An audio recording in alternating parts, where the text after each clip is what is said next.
Next presentation, we get 2 for the price of 1, right? And we're going to move from microservices buzzword to Docker. And the other buzzword. IoT. Get it in there. IoT, microservices, Docker, right? Do you have all 3? No, IoT. Just one, just one. Okay.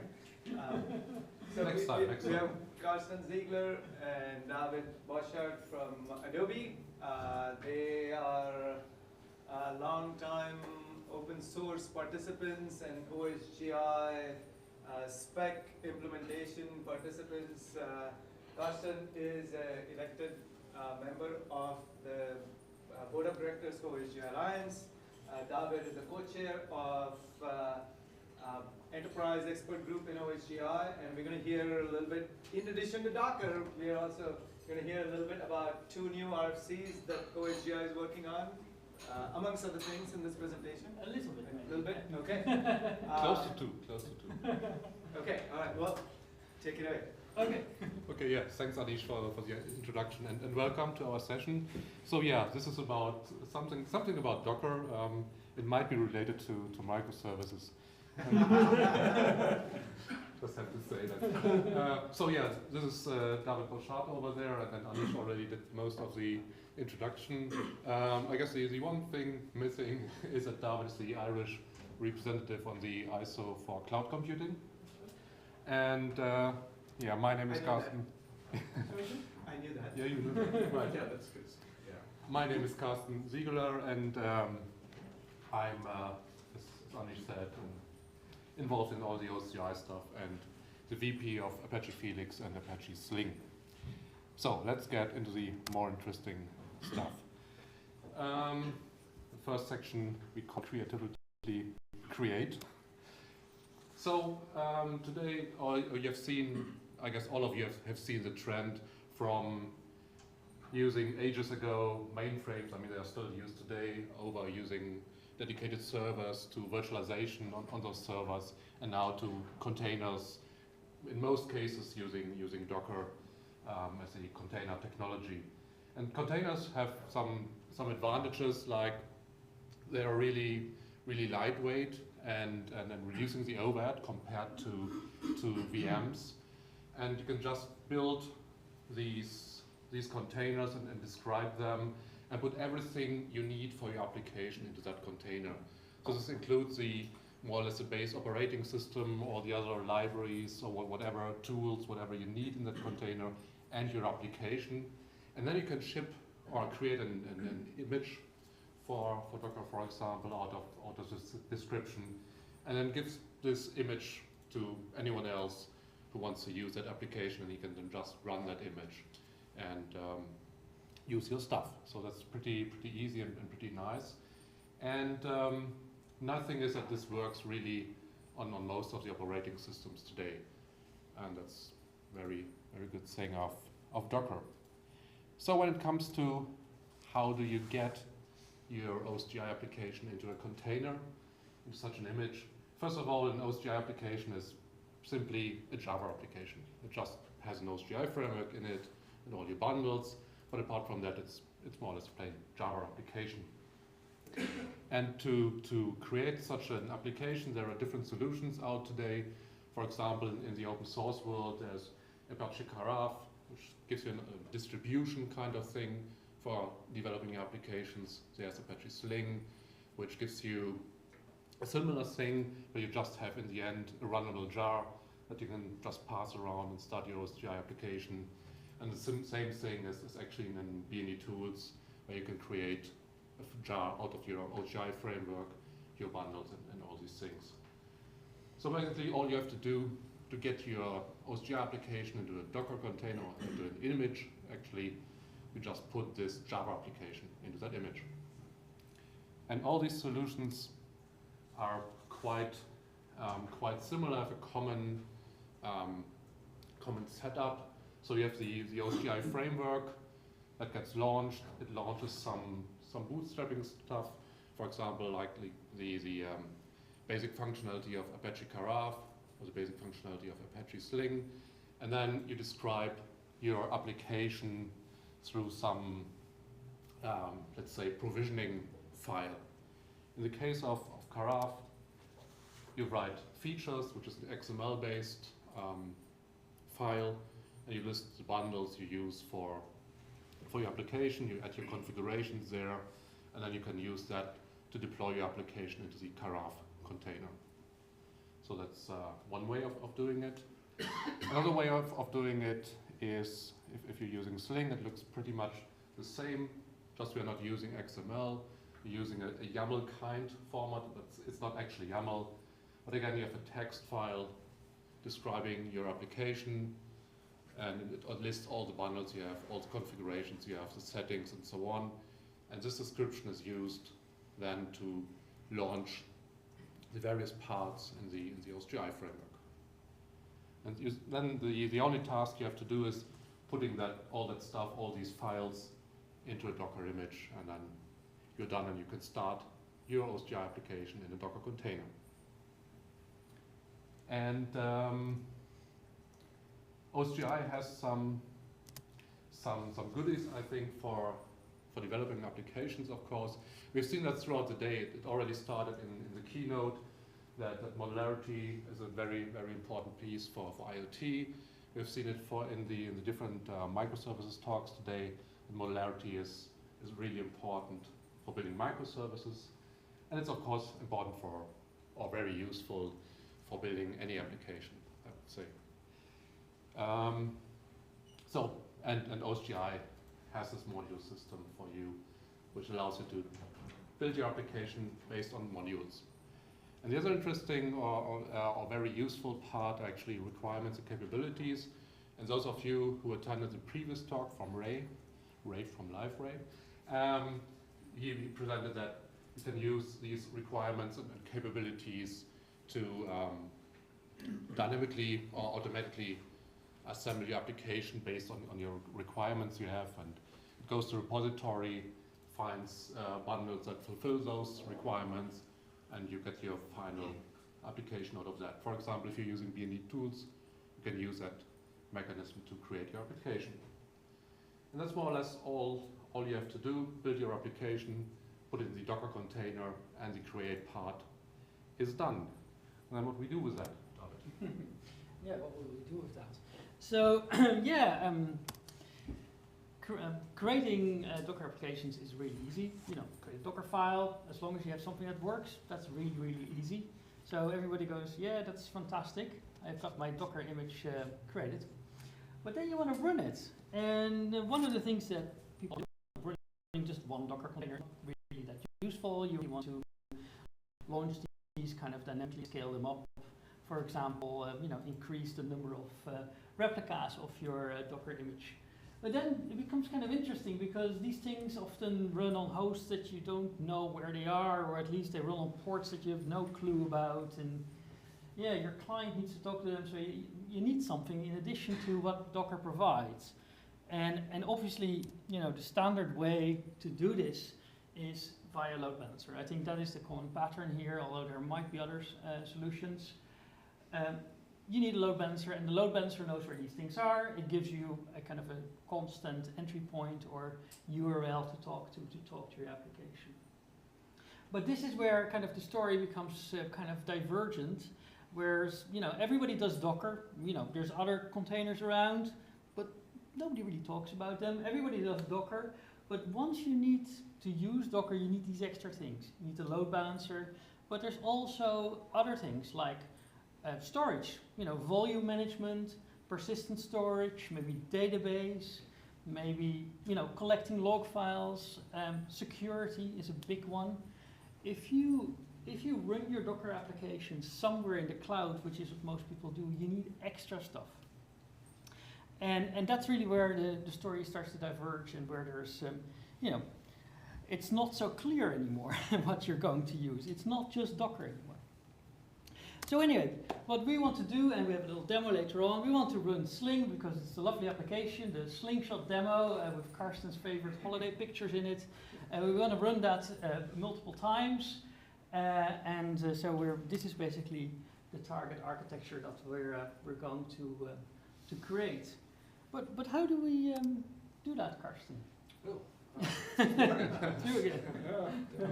Yes, right. So actually, you've created your image with your favorite app in it, and then how do you get this really running and then rolling? And there are a lot of different solutions out there, right? There's DCOS with Marathon Mesos on top, and you can use that and then start your services based on Docker images. So there's Kubernetes, which does the same, slightly different fashion. Amazon has its own services, the ECS stuff, where you can just define services based on Docker images. And of course, Docker itself has Docker Swarm to do the same thing.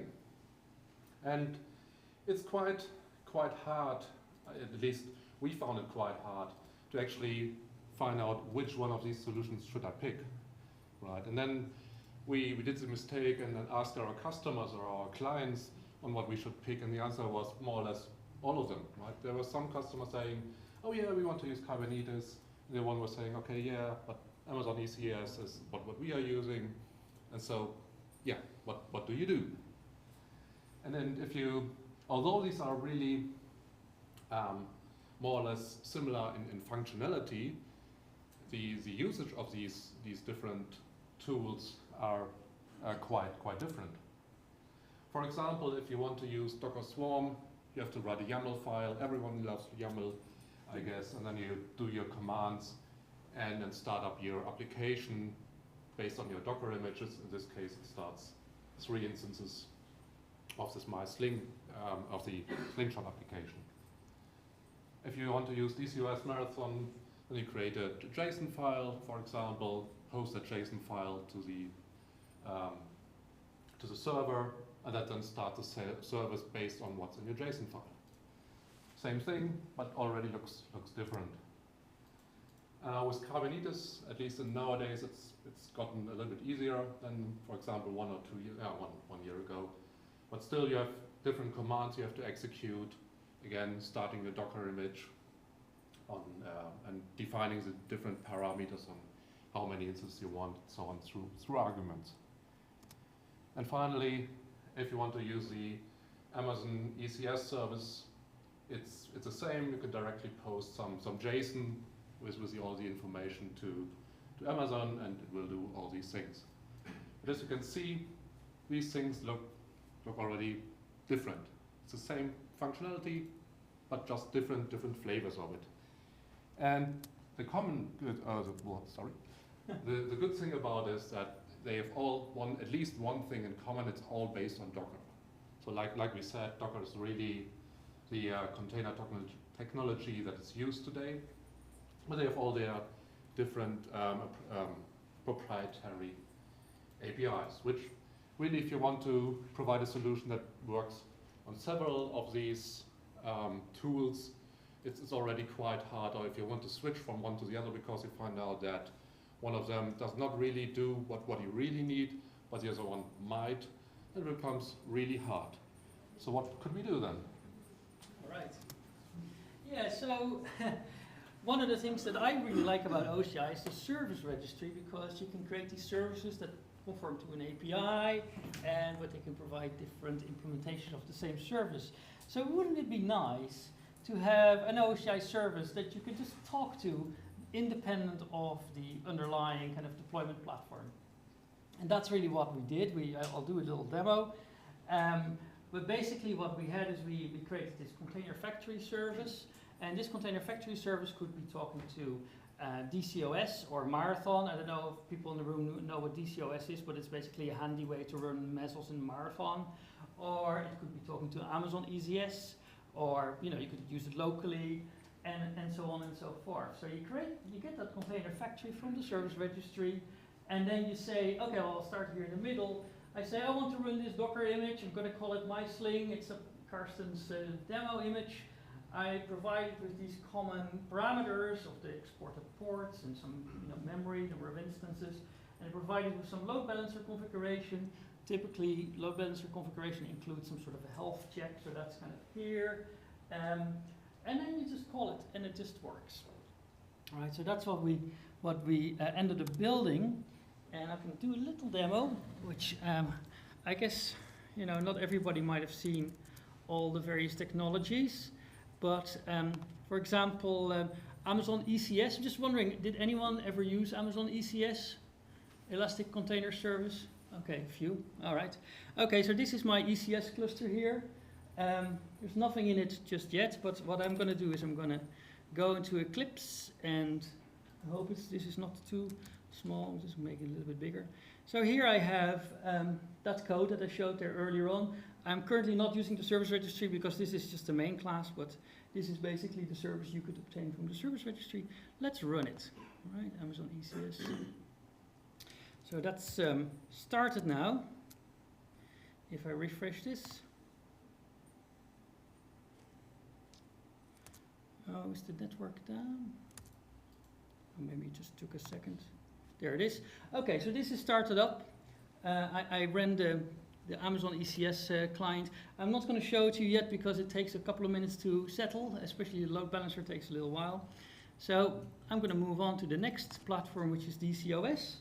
Anyone use DCOS in the room? Nobody. Huh. Anyone used Marathon and Mesos? Just one. Now that's very interesting actually, because I had the impression that people thought that DCOS was the solution to all of these problems, but apparently nobody uses it. So that's really interesting. So no, I think that's a great kind of indicator. So this is what DCOS looks like. That's just a Marathon view. And I'm going to go to my code again here. So what this does here is it creates the Marathon container factory, and you can see Marathon runs in Amazon. That's kind of an implementation detail. But so I provided with the Marathon URI. I'm going to start this thing off. Marathon test. Oops. So let's see if it does something. Yeah, so my sling is deploying here. So that's busy. It takes a little bit less shorter, but it still takes some time. So I'm going to go to the local one first. So this is my Docker local one, and this is one that I really like because even though you develop for all these cloud systems, they're kind of a little bit slow generally, especially when you're launching stuff. And when you develop quickly, you want to run the stuff locally. So this is what we did. We created the local implementation. That would be similar to Docker Swarm or Docker Compose, where you can just run all this stuff immediately. So let's run that guy,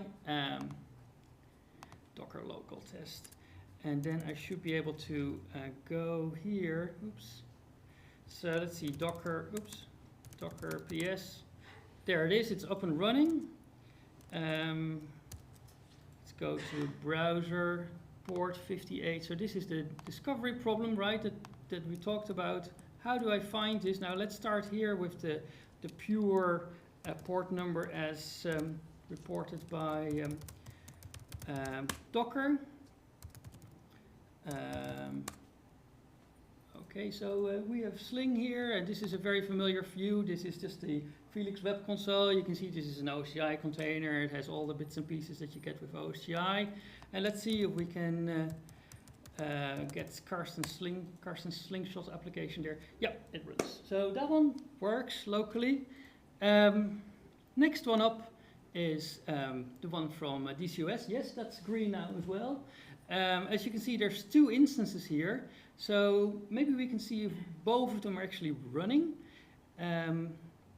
So that one is accessed through this URL here, slingshot. So yeah, it's running. So let's see if we can get both instances that are basically accessed through the load balancer. So for that, I'm going to the Sling settings page, which has, let's make that a little bit bigger, has a kind of hard to read piece of information here. It's the Sling ID, but basically every instance has a unique ID. So if I refresh this thing, I should be able to see it flip-flop between two instances. So let's see if that works. Yeah, this is another one. Okay, so the load balancing worked. Okay, that's good.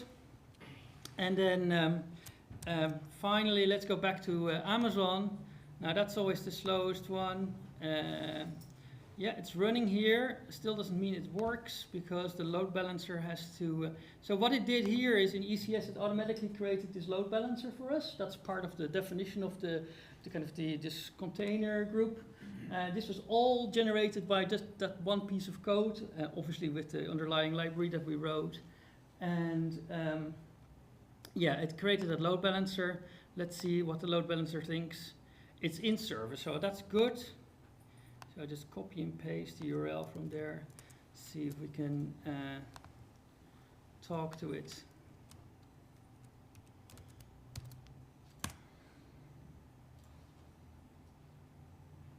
Yeah, it works. So, just a little demo to show that, the same API can be used to work with these 3 different services that are really quite different under the covers to work with, even though they are all based on Docker. Okay. Right, and that kind of brings me to the final piece of the talk, and that kind of relates to the specifications that Anish mentioned earlier. In OSGi, we have some work that relates to this. Obviously, we have the cluster information specification that Karsetn and I already mentioned yesterday at our talk.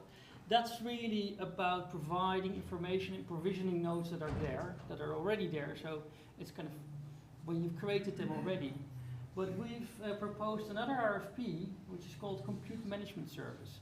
And that RFP is already accepted in OSGi, and it's really about potentially creating an API that is independent of the underlying cloud infrastructure or container infrastructure to create these kind of topologies so that you can later then manage them.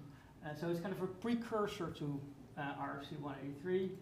And I guess one of the things that I think would be interesting to do here is to talk about or to discuss what the group thinks, whether this is a useful thing to pursue. Do we need an API like this, or is Kubernetes going to solve it for all of us? Or, I mean, some people told me that DCOS is going to be the solution for all of us. So I would like to open it up to the room. Do people have any ideas or any thoughts about this? This is useful. Jürgen. Where can I buy it? We'll take it right away as you showed it. Okay.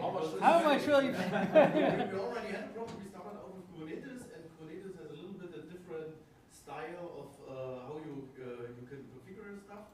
And then we thought, okay, Kubernetes is nice if you use it in some pre-fabricated cloud system, but to set up your own Kubernetes cluster is nearly impossible. So then we thought, okay, then we switch to Docker Swarm, and then we have lots of stuff handwritten, like the load balancer configuration and so on and so forth. And if we want to switch to something else, like Amazon or something like this, then we have to do a lot of work again. So, and we have some unified way, like you have shown here, would be exactly what my customers like, what I would like to use. So I don't care if I have to run the stuff locally on my development server or on my local machine, or if I put it to Amazon. It's long overdue. Okay, well that's good to hear. I guess we were in a similar situation that we were switching from Amazon ECS to Marathon, and I mean these systems are wildly different, and what we've done doesn't solve all of the problems because certain things like security are very, very hard to abstract at the moment. But I think we could at least start to solve some of the problems, and then your general migration path becomes smaller, basically. Any other thoughts? Have you looked at CNCF and what they're doing? CNCF, no. Can you explain us what that is? I think they're supposed to take Kubernetes and evolve it. I think it's a foundation hosting Kubernetes. Right. So it's a separate org under the Linux Foundation, and they're supposed to evolve. Supposed to evolve Kubernetes. It's native, right? Yeah.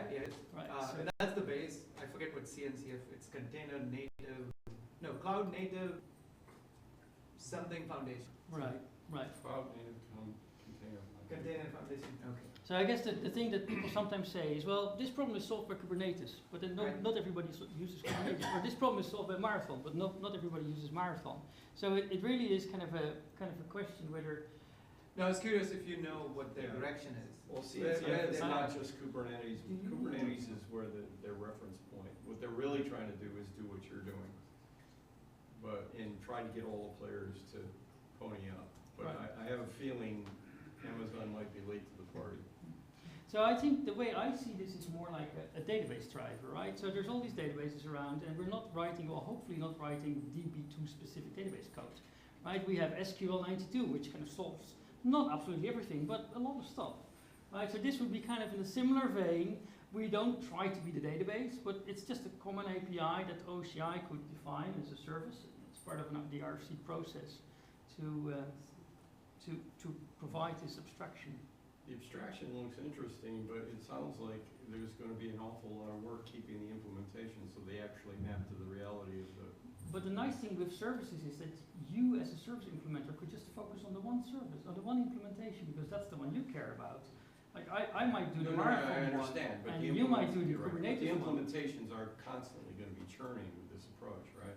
If they are changing the API, right? If it keeps constant or compatible, then we don't need Right, to. like but Kubernetes just changed Yeah. a lot. Right, So, right. so Right. you'd have to go churn that. It absolutely depends on the underlying technology, how much that changes. Yeah. Right.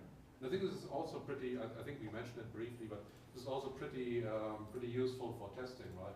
For example, as we said, we started developing our stuff for ECS, and then testing your Docker image in ECS, as you can see, takes a lot of time until it's really running in ECS.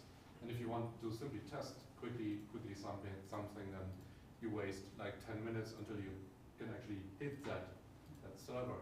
So you just switch in that case to the local version of this implementation and can immediately within seconds test locally. And that's really a good thing. Because your solution is solely aimed at firing a command at the data center, and then it should do its thing. Yes. But you don't know when it's done, or if it's done. Well, you could check whether it's done. You could. Some implementations support notifications, like Marathon does, but for other implementations you have to poll. And you support those in the APIs. Yes. We do. Yeah, we do Yeah, actually. we do. We do. We do, and then that's based on if there's an API, you can easily find it out. If otherwise, you need the polling. But our API gives that for you, so you can see what's going on. How does this combine with service discovery?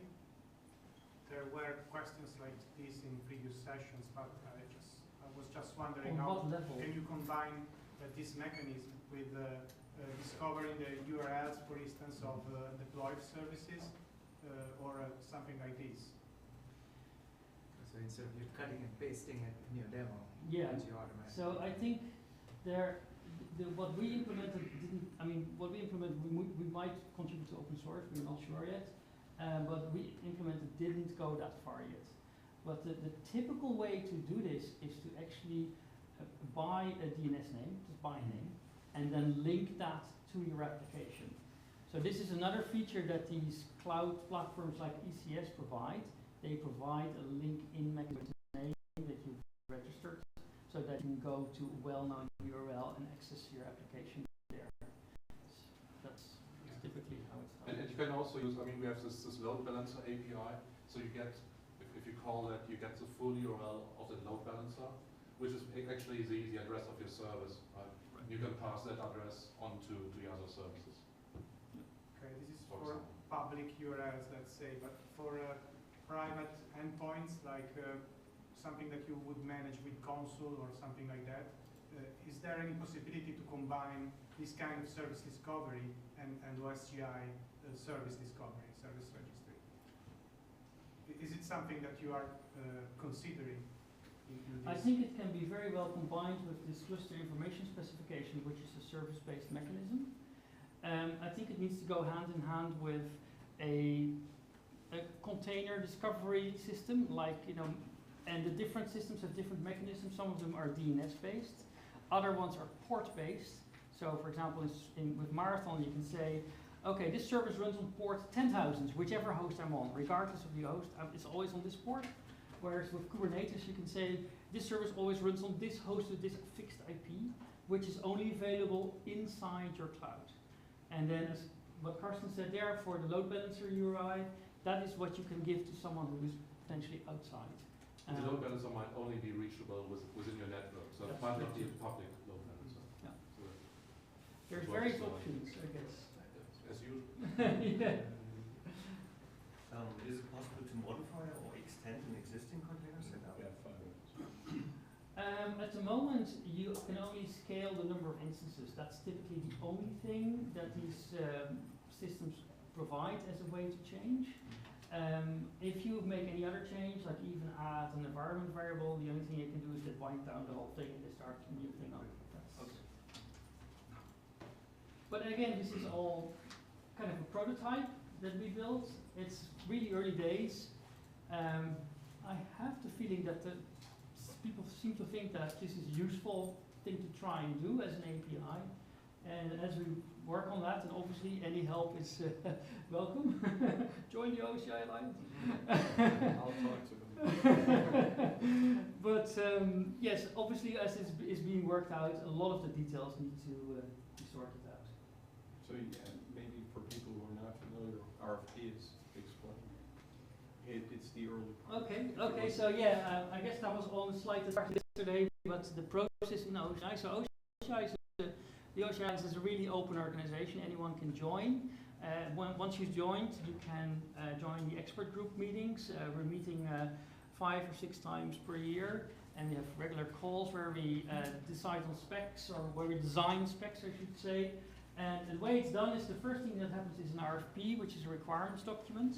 I've made a screenshot here. I don't think you should be able to read this, but this is all open at GitHub anyway. So once the requirements are agreed on, and everybody says, yes, these are good requirements, I want this unicorn, then we're going to generally start on the RFC, which is the technical design, that implements the requirements and satisfies the requirements. And then once the RFC is well underway, we start working on a reference implementation, a conformance test suite, and we rewrite the whole thing from scratch again in the spec chapter. And it will be a camel, right? Was that? We've done the unicorn into a camel. Yes, or a toad. but one of the great things about OSGi is that it is not dominated by a single player or a small number of players. It's very open and very democratic. We're all about kind of consensus, and also because these specs are only about APIs. Typically, we find that there's a lot of different communities that implement these APIs. So it's really one of the places where you can take a spec, you can take an implementation from A, if you don't like it, you replace it with an implementation from B, and stuff works. But, so what you propose is actually just the API, so you just showed it from the local console, how to manage it, but did you go further, or because if I saw it correctly, it was an OSGi application where this service is, but that was not clear to me, like, because you started with Karaf, with the container, so how is the use case if I, for example, would be interested in that? Right.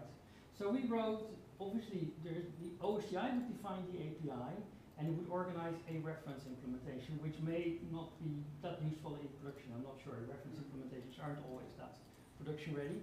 Some of them are, but some of them aren't. We wrote 3 implementations, 3 bindings of this. One that binds to Amazon ECS, one that binds to Marathon DCOS, and one that binds to localhost. So they actually talk to the technologies under the cover. So you can use them without knowing the nitty-gritty details of how DCOS works. So that's what you would get from an implementation. And if this would become a spec and there would be multiple implementations out there, you should be able to go to our Wikipedia page that lists all our spec implementations that are known, and say, okay, well, I need implementation of this spec, but I'm talking to Kubernetes. Where can I find the one for Kubernetes? You just pick it up from there. If it's open source, put it in your OSGi container, off you go. That's Okay, kind that of was the missing link for me, that you take that and you put it in your OSGi container and can call it from there. yes. So these would just be bundles Yes, and yes. services in the end. Yeah, but they have knowledge of the technology that they are written to bind to. All right. We have 1 more minute if there are questions. Unless you're most after Dockerizing. Yeah, I wonder, do you, for example, support a rolling update? Because that's really a classic thing everybody wants. Yes, including our managers. What do you think, Karsetn? Yeah, I think it's similar to one of the previous questions, I guess. Right now, this API doesn't support it, right? You can start your service, and if you want to do an update of that service, it would mean you tear down the first version and start the second version, right? I mean, you could do that if you do some coding. I guess you could start both services, right? I mean, the first one is already running, and then you start the second service with the new version, and then do some load balancing tricks or whatever. But that would be outside of what we have in that API right now. Doesn't mean it won't make it. If somebody contributes it to the discussion. No, but I'm just thinking like these things that are kind of basic and kind of advanced at the same time. That's what people will want. Yes. And at some point you have to fix your API, and if next week all the three bindings will introduce a cool feature which is not in your API, that's kind of screwy. Yeah. That's right. Yeah. But that's exactly the point of the RFP, right? To collect these use cases and then get a good spec with a good API which has potentially all these things. But I would say that if it has that, it certainly has a higher chance of being used in production, because I'm pretty sure that this is something that we would need if we were going to use it. Even our manager. Yeah. Yes. We have one more question. Go ahead. In demo, you string inside of Docker image, but do you really need a OSGi framework in Docker container to instantiate VMs? No, the things that you can launch with this could be anything, because it's really only OSGi that talks to the manager of these Docker containers, and what you launch with it could be BusyBox or whatever is available as Docker container. Is this your last slide, or do you have? I have one more Okay, one that more. says discussion. Oh, okay. We already done with that. Well, thank you very much. 2